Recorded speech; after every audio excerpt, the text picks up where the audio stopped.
Welcome to Self Help for Life. My name is Paul, and in this video I'm going to talk all about the different stages of grief. And I'm going to cover grief in a very broad sense, so not just the loss of someone special, a friend or a family member, but also the loss of other things as well. So you might well have already experienced grief without necessarily realizing it. So what is grief? So most people will think of grief as something like a deep sadness when someone meaningful has died. So it's got to be someone meaningful, so this will typically be a family member, a close friend, but for some people it can also be the death of a pet. Now if you expand the definition of grief, this could be any kind of meaningful loss, so someone or something that was there but now isn't, and as a result leaves a big gap or a hole, and that triggers the grief process. Other meaningful losses include losing your job, so being made redundant, especially if you've worked there for a long time. Also going through a divorce, some kind of chronic illness, so some kind of illness that really affects your life going forward. So it could be chronic pain, could be something like diabetes, something that just means that your life won't be quite the same as it was before that illness. It could also be a change of location, so moving to another country or moving to another city and missing what was in that original city that maybe you lived in for a long time. So if you haven't already, you will at some point in your life experience the stages of grief. And it's really important to know that everyone's experience of grief is unique and personal. And really importantly as well, it takes time to heal, and how long it can take to heal can vary from person to person as well. Having said that, there are some typical stages that people go through when they're going through the grieving process. And it's good to know what these are, because if you're experiencing grief yourself, you realise that this is quite human and quite natural. You also know which stage you might move on to and how that's going to progress. And if you're helping someone else go through a grieving process, then you can understand more about what they're expecting, how they're feeling at the moment, and how that might change as the grieving process moves on. So I'm now going to cover the 5 stages of grief. Now these were originally identified by Elizabeth Kubler-Ross back in 1969. She realised in her research that people seem to go through different stages of grief in their journey to recovery, and she realised that for many people there seem to be 5 specific stages. Now not everyone will go through these 5 stages, but looking at lots of different people, these stages seem to be very common to most people. So these 5 stages are the common reactions that many people go through following a loss. And of course everyone is different. Some people might skip a stage, some people might spend longer in one stage, they might even visit that same stage twice. So the first stage of the grief process is denial. So the person is in shock, they can't believe it happened. It's like, there must be a mistake, this can't be true. And this is because grief is an overwhelming emotion, and they just simply can't deal with the intensity and the sudden feelings right now. So what they do is they deny them instead, and this is perfectly natural, this is perfectly human. But what it also does is it buys you time. It buys you some time to absorb and process the news. It takes time to do that. Denial is also a common defense mechanism which allows numbing, hiding and suppressing of emotions, and that's okay to do all that at this time. And it's important because it takes time for the brain to interpret and process the shock. I'm sure you've experienced through this when anything unexpected has happened in life, how your brain just needs that little bit of time to actually interpret and process it and actually figure out what's happened. So I'm now going to give you some examples of the denial state for different types of loss. So for death it could be, he hasn't really gone, he will somehow come back very soon, it was all a bad dream. For a chronic illness, it could be something like, there must be a mistake, the results are wrong. For a divorce, they're just upset, she will change her mind tomorrow. And for something like a job loss, it could be, there must be a mistake, they made a mistake, they'll phone me tomorrow and ask me to come back. So the second stage of grief is anger. So this is when the emotions that were bottled up begin to come out, and they very often come out as anger. It's like, this is not fair, why has this happened? So this is the fight side of the fight or flight defense mechanism, and this is when the person really starts to experience these negative emotions. Now this anger is often at the person that's died. It's things like, you should have looked after yourself better, if you'd been more healthy you'd still be around, you shouldn't have done something stupid, those kind of things. So here are some examples of the anger stage for the different types of grief. So for death, it's, I wish you'd looked after yourself more. If you'd done that, this would have never have happened. For a chronic illness, anger might be, surely the doctor could have spotted this earlier. And some people even get angry at God. They'll say things like, how did God let this happen? For a divorce, it'll be, I hate him, I hate her. You'll regret leaving me. And for a job loss, it's like, this is so unfair. You made a bad decision and I hope the company fails. So the third stage of the grief process is bargaining. So in this stage, the person often feels quite guilty. They're wondering if they've caused this in some way or influenced it in some way. And there's still lots of intense emotions. And often the person can feel quite vulnerable and quite helpless at this time as well, and they are looking for ways to regain control.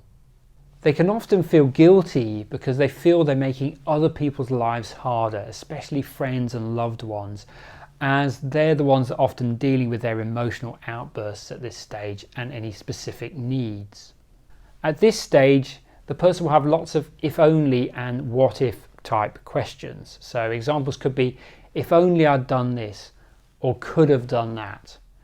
If only I'd said this, or didn't say that. What if this hadn't happened? So here are some examples for the bargaining stage. So for the death of a loved one, it could be, if only I had looked after him or her better. For a chronic illness, what if we'd gone to the doctor earlier? For a divorce, if only I had spent more time with this person, we would still be together now. And for a job loss, what if I worked longer hours? They would have realised how valuable I am. Another part of the bargaining process is kind of this idea that I wish I could just go back in time. I wish I could just go back to before it had happened. So I wish I could go back in time and change this in some way. I wish I could just make it all okay again. Or I wish it could be different in some way. So the fourth stage of the grieving process is depression. Now in my view, depression is probably not the best word.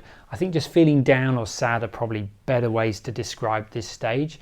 But it's really acknowledging the loss and feeling the sadness of the loss. At this point, the reality of the loss has really sunk in. Now the anger and bargaining stages are very active and they're very out there. They're very externally focused. But depression is a much quieter stage.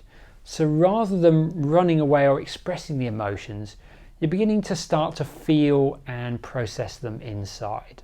At this point in time, you'll often spend more time alone and experience feelings such as mourning, emptiness, loneliness, sadness, the idea that something's different, that in a way life is not going to be the same anymore, that life will never be the same again.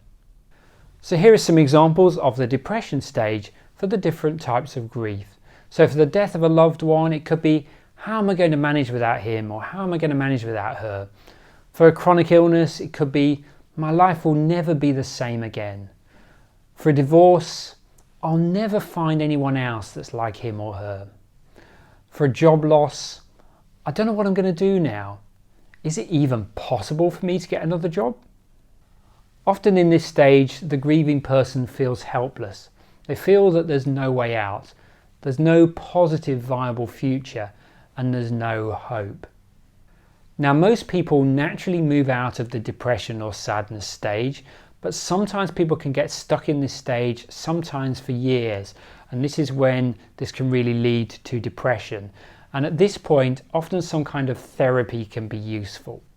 Now, every so often people come to me for help with grief and the grieving process, and there's a hypnotherapy technique that I use quite often called the magical glade technique.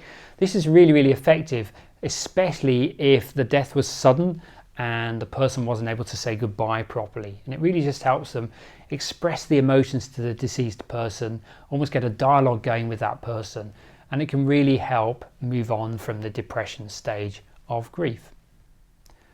So the fifth stage of the grief process is acceptance. So this is accepting that life will never be quite the same again, but it can go on and it can continue. And it may be different, and that's okay.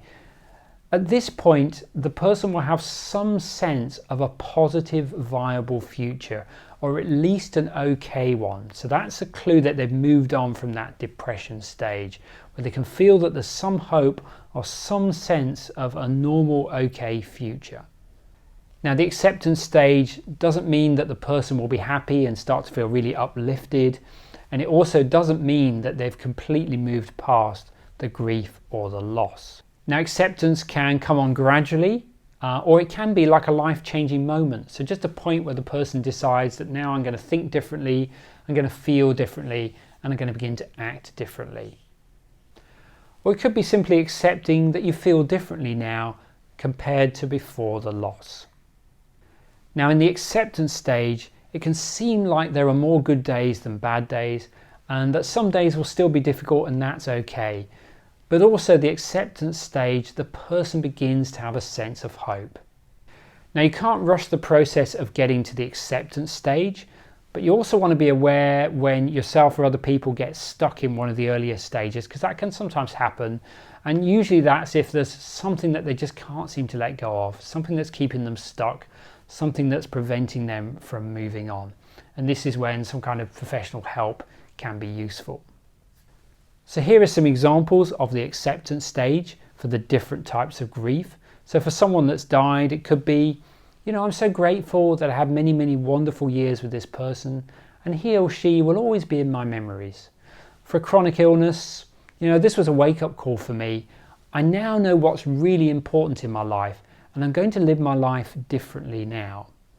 For a divorce, it could be on reflection, this was the best decision for both of us. For a job loss, this has made me realise that I want to take my career in a different direction, and I'm going to do that now. So these were the 5 stages of grief. So let's do a quick recap. So stage 1 is denial. So that's when I can't believe it even happened.